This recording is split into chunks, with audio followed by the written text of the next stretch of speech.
আসসালামু আলাইকুম। স্বাগত সবাইকে আজকের ক্লাসে। আজকে ডিসি ওরিয়েন্টেড পর্যাবৃত্ত গতি নিয়ে আলোচনা করব। তো প্রথমেই দেখি হচ্ছে ইম্পর্টেন্ট টপিক।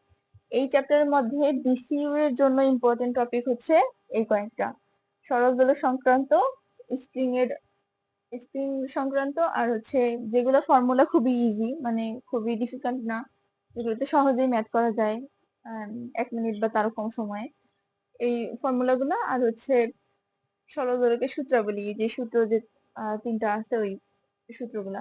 আর হচ্ছে আর আমি কিছু প্রিভিয়াস কোশ্চেন দিছি, মানে এই মুহূর্তে এক্সামের মাত্র 1 মাস বাকি। তো এই মুহূর্তে এসে প্রশ্ন সলভ করা খুবই গুরুত্বপূর্ণ। আর হচ্ছে প্রশ্ন সলভ করা এবং বেশি বেশি পরীক্ষা দেয়া। আমাদের যে পরীক্ষাগুলোতে নেগেটিভ মার্ক আসে, এবারে কিন্তু পরীক্ষাতে 2 মার্ক করে, সেকেন্ড টাইমে 2 মার্ক কাটা যাবে, এবং 2.5, যেটাতে 0.25 মার্ক কাটা যাবে। তো এই নেগেটিভ মার্কটা কমানোর জন্য আমাদের বেশি বেশি পরীক্ষা দেওয়া উচিত, এবং কনফিডেন্স লেভেলটা যাতে একটু ভালো হয়। যদিও ডিসিইউতে খুব বেশি কঠিন আসে না, তারপরেও আমি কোশ্চেন গুলো সলভ করাই, তাহলে বুঝতে পারা যাবে। শুরু করি। প্রথম প্রশ্নটা পড়ি: একটি সরল দোলকের দোলনকাল টি এবং ববের ভর 3 গুণ করা হলে দোলনকাল কত? তো এরকম কিছু ম্যাথ থাকবে যেগুলো দেখে মনে হবে যে খুবই হয়তো বা ক্যালকুলেটিভ বা কিছু, একটু মাথা ঠান্ডা করে রিল্যাক্স। এখানে দোলনকাল ববের ভরের উপর নির্ভর করে না। এটা একটা কনসেপচুয়াল প্রশ্ন আর কি, এখানে ম্যাথ করে কিছু নেই। তারপর হচ্ছে এটা হচ্ছে বোর্ডে জায়গা কম, তো এই জন্য আমি একটু সংক্ষেপে লিখছি। x is equal to 6.0 sine 2πt plus π/3 metre হলে t ইজ ইকুয়াল টু কত? t ইজ ইকুয়াল টু আমরা কত জানি, কি জানি? t ইকুয়াল, লিখতেছে না,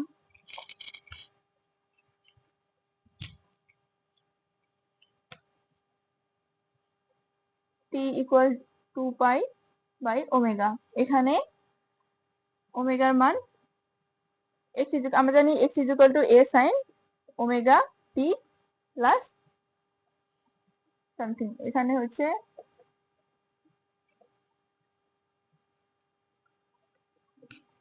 এটার আমরা পাই হচ্ছে 1 সেকেন্ড। এখানে হচ্ছে x is equal two a sine omega t plus delta, এটার মিটার। এখানে t ইকুয়াল ওয়াট, তো এই সমীকরণের সাথে মিলিয়ে আমরা ওমেগার মান পাই 2 পাই।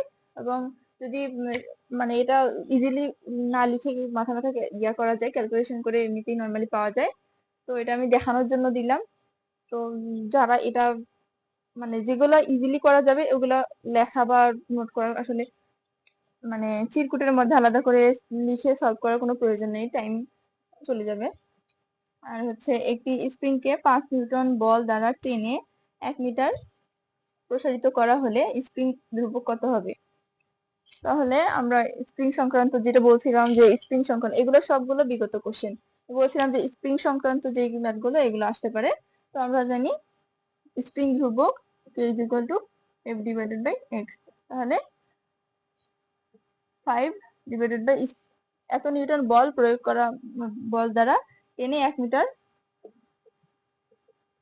x এর মান 1, 1 মিটার প্রসারণ করা হয়, তাহলে 5 নিউটন মিটার ইনভার্স 1, এটা অ্যান্সার। তারপর পরের কোশ্চেনে আসি। পরের কোশ্চেন হচ্ছে x is equal to 10 sine omega t plus delta কণাটির সর্বোচ্চ ত্বরণ কত? এখানে মিলালে a ইজ ইকুয়াল টু হচ্ছে 10, ওমেগা ইজ ইকুয়াল টু 10। তাহলে সর্বোচ্চ ত্বরণ এর সূত্রটা, সর্বোচ্চ ত্বরণ a max ইকুয়াল হচ্ছে ওমেগা a।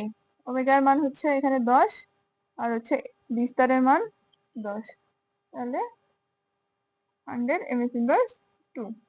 তাহলে x ইজ ইকুয়াল টু এই সমীকরণটা থেকে কোণাটির সর্বোচ্চ ত্বরণ বের হলো 10, সরি 100 ms ইনভার্স 2। তাহলে নেক্সট ম্যাথে চলে যাই। এখানে বলা হচ্ছে একটি স্প্রিং বল ধ্রুবক হচ্ছে 10 নিউটন মিটার ইনভার্স 1, এবং স্প্রিং এর সংকোচন হচ্ছে 1 মিটার, এবং সংকুচিত অবস্থা থেকে স্বাভাবিক অবস্থায় ফিরে যেতে স্প্রিং দ্বারা কৃত কাজ, তাহলে স্প্রিং দ্বারা কৃত কাজ ফর্মুলা জানি আমরা W is equal to half k s square, তাহলে হাফ k এর মান কত, স্প্রিং ধ্রুবকের মান 10 ইন্টু x এর মান 1 স্কয়ার, তাহলে 5 জুল, তাহলে কৃত কাজ হবে 5 জুল। তাহলে নেক্সট চলে আসি, একটি সরল দোলকের পর্যায়কাল দ্বিগুণ করা হলে দোলকের দোলনকাল কত হবে? আমরা জানি ওই যে দোলনকালের সূত্র অনুযায়ী আমরা জানি t is equal to 2 pi root over L divided by G। তো এখানে থেকে আমরা হচ্ছে এটা কি হচ্ছে দোলনকাল, t2 is equal to হচ্ছে 2 এর উপর স্কয়ার is equal to 4 1 4 গুণ, দোলনকাল হবে 4 গুণ। তো একটি স্প্রিং এর ভর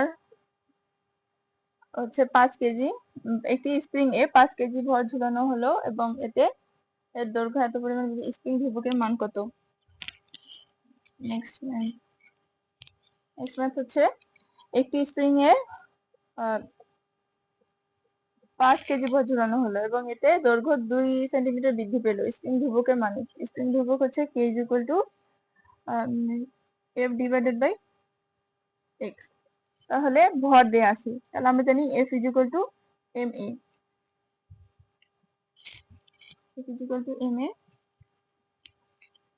divided by x, তাহলে m এর মান হচ্ছে এখানে হচ্ছে 5, এখানে সরি এখানে হচ্ছে mg 9.8 divided by 2 centimetre centimetre metre, এখানে এইটাকে ক্যালকুলেশন করলে পাওয়া যায় হচ্ছে 49, আর 49 কে আবার 2 দিয়ে ভাগ দিলে আসে হচ্ছে 24.5 ডিভাইডেড বাই হচ্ছে 10 ইনভার্স 2, তাহলে এটা আসে হচ্ছে 24.5 এত মিটার ইনভার্স 1। তাহলে এই ম্যাথ গুলো সলভ করার পর আমরা দেখলাম যে খুবই ইজি, যেগুলো খুব সহজেই সলভ করা যায় এবং সহজ সহজ সমীকরণ যেগুলো আছে ওগুলো থেকে নরমালি কোশ্চেন আসছে।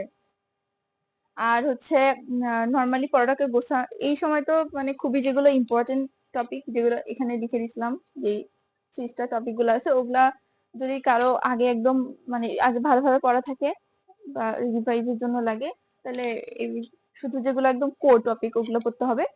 আর হচ্ছে যদি কেউ চায় আমি সুন্দরভাবে একটু লেকচার তাড়াতাড়ি করে সবটুকু যতটুকু দরকার ততটুকু পড়বো, তাহলে মানে এখন হচ্ছে এটা লাস্ট পরীক্ষা, যারা সেকেন্ড টাইমার আছে তাদের জন্য লাস্ট পরীক্ষা, আর যারা ফার্স্ট টাইমার আছে তাদের ফার্স্ট টাইমের জন্য এটা একটা মানে কি বলে, যারা ফার্স্ট টাইমার যারা পরীক্ষা দিলে এবার সেকেন্ড টাইমে প্রিপারেশন নিবে তাদের এই সময়টাতে তারা মোটামুটি নিচ্ছে প্রিপারেশন। তো যেটুকু নিচ্ছে যদি এই পরীক্ষাটা দেয় তাহলে তারা বুঝতে পারবে যে আসলে আমি যেটুকু পড়তেছি আসলে কি কাজে দিতেছে কিনা, বা একটু হলেও কনফিডেন্স গ্রো করবে।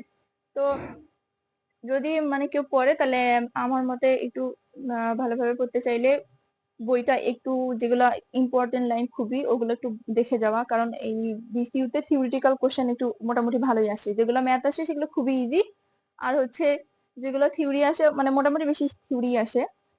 তারপরেও এবার তো মানে একটু বেশি ডিফিকাল্ট, মানে একটু প্যাটার্নটা চেঞ্জ হইতে পারে কোশ্চেনের, তারপরেও একটু বইয়ের মেইন মেইন লাইনগুলো দেখে সারসংক্ষেপটা একটু দেখে, অনুশীলনীটা মাস্ট, সব পরীক্ষার জন্য অনুশীলনী আসলে ইম্পর্টেন্ট, কিন্তু আসলে সবাই জানে এটা ইম্পর্টেন্ট কিন্তু কেউ ওভাবে পড়ে না। তো একটু অনুশীলনীটা দেখে গেলে আর হচ্ছে বিগত কোশ্চেনগুলো সলভ করলে এনাফ আমি যেটা মনে করি। আর একটু বেশি বেশি প্র্যাকটিস করা, মানে প্র্যাকটিস বলতে পরীক্ষার মাধ্যমে প্র্যাকটিস করা, যেগুলো ভুল হচ্ছে একটা কোশ্চেনের পরীক্ষা দিলাম তারপরে যেগুলো ভুল হলো ঠিক আছে নেক্সট আবার পরীক্ষা দিয়ে আবার নেগেটিভ মার্কটা যাতে 0 আসে, যতক্ষণ না পর্যন্ত নেগেটিভ মার্ক 0 আসে ততক্ষণ পর্যন্ত পরীক্ষা দেয়া। আর এই ছিল আজকের ক্লাস এবং আজকে সাজেশন। তো আগামী কোন কোন চ্যাপ্টারের উপর ভিডিও লাগবে আমাকে জানাবেন এবং ক্লাসটা কেমন লাগলো আমাকে জানাবেন এবং আমার জন্য দোয়া করবেন। সবাই ভালো থাকবেন, আসসালামু আলাইকুম।